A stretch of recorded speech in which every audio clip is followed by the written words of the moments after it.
If you want to know the secrets of existence and the true meaning of life, I can't help you. But if you want some book recommendations, why not try reading the ones I wrote? If you're a fan of giant monster mayhem and anime weirdness, why not try Operation Red Dragon: The Daikaiju Wars Part 1? If horror is more your style, you can't go wrong with The Occult Mafia. Those who enjoy their fantasy with a dark twist may be interested in Emerald of Maddox City. And if you're interested in shared universes, why not read all three? Hop on down to the description for links to all three books on Amazon. Enjoy whichever ones you read, and enjoy the video. Hello, ladies and gentlemen. I am the Omni viewer, and welcome to Omni at the Movies. Or more appropriately, Omni at the streaming service, because today's film is not a theatrically released film, or at least it's not in its current state.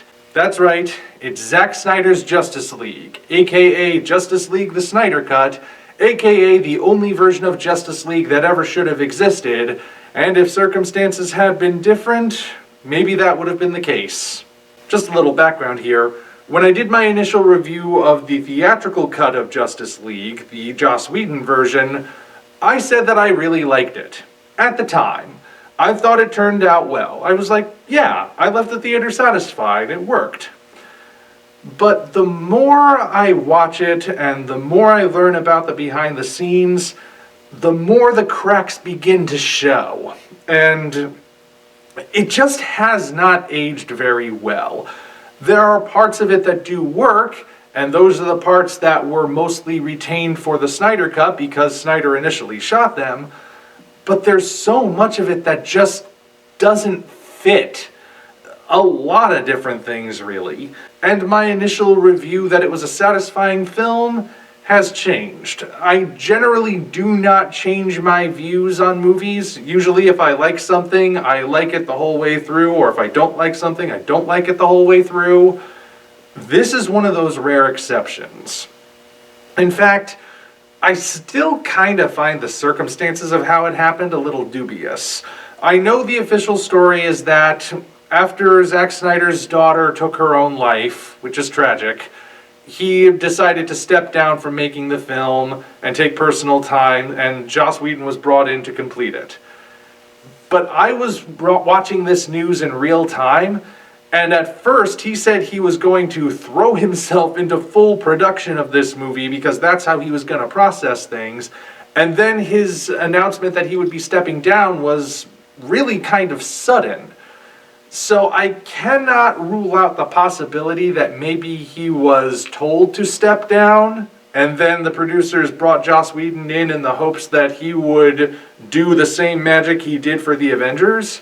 And clearly that didn't work out. The DCEU is obviously still going, for the most part. I know there's a lot of stuff that's up in the air, but Justice League was not the hit Warner Brothers was looking for. And this Snyder Cut, it truly is the impossible movie. We've had special editions and director's cuts before, but usually that just takes a version of the film that already existed and throws in a couple of extra scenes. Sometimes it's not even all that much. Sometimes, like, you get the Beowulf movie that was done with motion capture, where they add 1 whole minute of extra footage and call that the extended version. Whoop-de-doo. I realize that that extra footage ups the gore factor, but still, not really much. The Snyder Cut, however, this is something that just doesn't happen. You do not have scenarios where a director only halfway finishes a movie, let's say, and then someone else finishes it for him, and it turns out so badly that the producers actually go back and say, do the rest of the film the way you wanted to do it, original director. That just doesn't happen. And because it doesn't happen, I can't say I'm surprised that so many people didn't believe a Snyder Cut actually existed or would ever materialize, and yet here we are. But enough about that. How is the movie itself? It is amazing. I want to be clear on something. I am a fan of Zack Snyder, certainly. I like the way he makes movies. I am also usually a fan of Joss Whedon. I know that recently it's been coming out that he's not too good of a person, and how much of those allegations are true and how much are false, I don't know. But even separating the art from the artist, I do still like his work. I am in the crowd that thinks Firefly was cut down too soon. I think the first two Avengers movies, the ones that he wrote, were the best of the Avengers movies. Not of the whole MCU, certainly, but the strongest of the specific Avengers films. Dr. Horrible's sing-along blog? Personal favorite of mine. I like his stuff. I don't know what kind of person he is, but I like his stuff. But man, did he screw up with Justice League.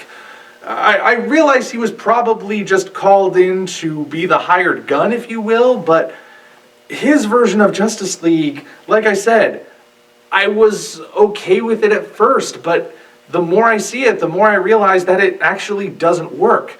And now that we have the original vision, this is the only version of Justice League as far as I'm concerned now. I cannot imagine the movie going any other way than this anymore, even with another example on my DVD shelf. Now, there are familiar moments. Overall, it's the same general story as the theatrical cut, but with a lot added in. And most of it, the vast majority of it, in fact, is necessary. I've seen a lot of people saying that the movie is too darn long, which is self-indulgent, and that stuff needed to be cut. I cannot really say I know where those cuts could be made for the most part. The only things that come to mind are the very end of the movie, the epilogue section, because it's broken into chapters. Most of that is sequel baiting, which, you know, the sequel hooks were part of that original vision, but in terms of how they contribute to the story, they're not really necessary. And without getting into spoilers, there is a surprise character who shows up, but his contributions to the plot aren't so great and so necessary that you need him there. He could probably have just been trimmed out.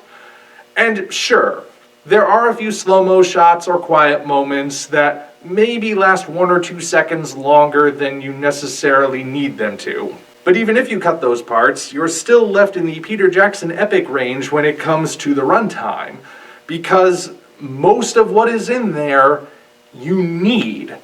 And so much of it is stuff that really should have been in the theatrical cut anyway. Like, there's a whole ton of stuff with the Flash and Cyborg especially. You know how they just sort of show up in the movie without much fanfare? And Cyborg especially just sort of were meant to just assume that the little bit of footage we got in Batman vs. Superman was enough to explain him. There is so much added with him. Snyder said he's kind of the heart of the movie, and he wasn't lying. There's a lot of emotional stuff connected with him. He's very necessary to the plot. Flash, he's still treated as the comic relief, sort of. He still provides the levity, but it's not the same kind of undercut the drama by doing a cringy joke sort of thing that was in the theatrical cut. His humor feels more natural, and he gets more opportunities to be sincere and heroic. That's another thing. All of the heroes get their chance to do something heroic when we meet them. And they're minor things. Sometimes, I mean. Like, Flash gets to save someone. Cyborg doesn't really save someone in the traditional superhero sense, but he does still save someone, and it's really interesting to see how he does it.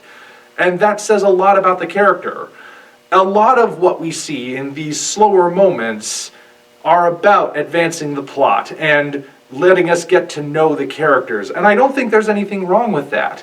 Like I said in my review of Solomon Kane, a movie you should watch, by the way, and you should read the original Robert E. Howard novels, you can really tell a lot about how good an action movie is by looking at the moments where there's no action. And Zack Snyder's Justice League has extended periods where there is no action, but they're really good moments. They're moments that really you cannot remove, not unless you want another Batman versus Superman incident where so much of the stuff gets cut that you're left with massive plot holes, and then you have to have them reinstated later in the Ultimate Edition. You remember how that turned out. I don't think anybody wants that to happen again. That was just annoying. So, Justice League in this form, I think it kind of needed to be as long as it is. Other than what I mentioned, like maybe shaving a couple seconds off of certain slow-mo scenes, shaving out that one surprise character, and not bothering with any of the sequel hooks, other than those things, I really don't think you can trim that much from it without losing something important. Also worth noting, this movie has one of my favorite Superman scenes ever. A moment that I will always point to if somebody ever tries saying that Zack Snyder does not understand the character of Superman. Anyone says that, I will always point to this moment and say, sorry, you're wrong. It's a moment, it's not really a spoiler, I'm going to tell you, because like I said, same basic plot throughout. You already know Superman comes back from the dead and goes to the Kent farm and everything. There's the scene where he's standing out in the field and Lois comes to him, and it's very different from what we see in the theatrical cut, even though it uses a lot of the same footage. Rather than describing coming back from the dead as being itchy, thank you, Joss Whedon, what we instead see is that he's standing there, there's a butterfly flitting around as Lois approaches him, and after he acknowledges that she's wearing the engagement ring he was going to give her in BVS, we see that he's letting the butterfly sort of crawl along his hand and fly between his fingers before flying away. And he's just looking at it, watching it do its thing, not doing anything to try and disrupt it. And that is so Superman. Like, not only is it a nice, very subtle callback to Man of Steel, where there was a scene in which young Clark Kent was juxtaposed with a butterfly, towards the end of it actually, but even without that as a qualifier, just seeing that moment says so much about him. Here you have this tiny, beautiful, fragile thing, the butterfly, and next to it, the strongest being in the entire DC universe. Someone who could knock the planet off its axis with a punch if he wanted to. And this fragile thing is just in his hand. He could crush it if he wanted to, but he's just letting it do its thing. He's being so gentle with it. This man who could destroy everything if he lost his temper is just being so gentle and careful with this butterfly. If that is not a Superman moment, then I have no clue what is.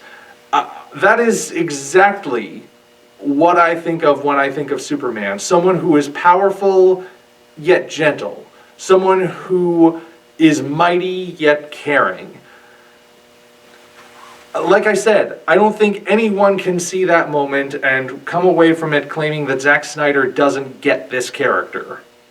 Speaking of getting characters, Steppenwolf, the villain, I mean, so different. Completely different, in fact. Not just physically, but also in what he does. He gets actual development here. Not like we get to see too many hidden depths, because ultimately he is still an evil new god. I mean, that's his whole thing. But we get to learn more about his backstory. We get to see him actually be far more menacing. I mean, this is not the mama's boy of the theatrical cut. A guy who goes around sounding like discount Liam Neeson, pining for his mother. This is a guy that you would actually be afraid of. Even if you think his armor and his head look kind of ridiculous, he still gets such better development here, and he actually feels like a good threat. And of course, we get to see the other new gods, specifically Darkseid, and Darkseid's another one of those things where he's mostly being set up for the future, but it's not like you can just cut him, because the theatrical cut did cut him. Other than one name drop, he's not in the theatrical cut, but here he feels necessary because he represents the much bigger threat. Steppenwolf is just the first opponent. He's going to bring something worse with him unless he can be stopped. And then we get to the final battle, of course. He is just... It all works. And the final battle plays out in such a way that you can genuinely look at it and say, there's no possible way that any one of these heroes could have accomplished this on their own. Maybe Superman could have just beaten Steppenwolf into submission, but then again, if he was there from the beginning, they wouldn't have even had this problem. The whole reason the new gods are coming now is because, you know, he died at the end of Batman vs. Superman. And it all just works. It all just ties together. I honestly think that had things been different, and had Zack Snyder been able to complete this version originally, even if it was just a mostly completed version of this, even if there were still scenes that had to be cut, people would have seen this version and they would have understood. They would have realized, oh, Man of Steel, BVS, Justice League, it's a trilogy. It all connects. It all ties together. This is the movie we should have gotten, make no mistake. And I know that currently the Warner Brothers is saying there's no plan to continue the DCEU from the Snyder Cut. But I think they're only saying that because they don't know how it's going to do just yet. And I hope that they do continue from this point, because where it's going, I think that's more intriguing than where it's already been. Don't get me wrong, still like Aquaman, still like Shazam, haven't seen Birds of Prey in the ever-changing title, haven't seen Wonder Woman 1984, though I haven't heard good things about either. All I can say is that this should have been what was released first. Zack Snyder's Justice League should be the only Justice League, just as the Ultimate Edition of Batman vs. Superman should have been the only version of that. It is something else. It's amazing that this movie even exists, and I'm glad that it exists the way it does. It's the sort of thing that doesn't happen. And who knows, if it does well enough, maybe we'll be seeing more things like this happening in the future.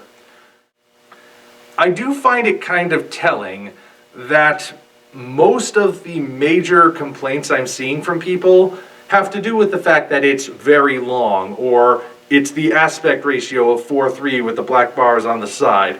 They're going for superficial things to talk about, which tells me that, at least at this point, no one has anything negative to say about the actual content of the movie, but since the internet seems to hate Zack Snyder for breathing, they have to have something to be mad at him for, so they say, oh, that aspect ratio is so pretentious. By the way, the aspect ratio, you don't notice it. You really don't. I certainly didn't. So that really tells me that the movie really is being recognized. Some people are just a little bit slower to recognize it than others, perhaps.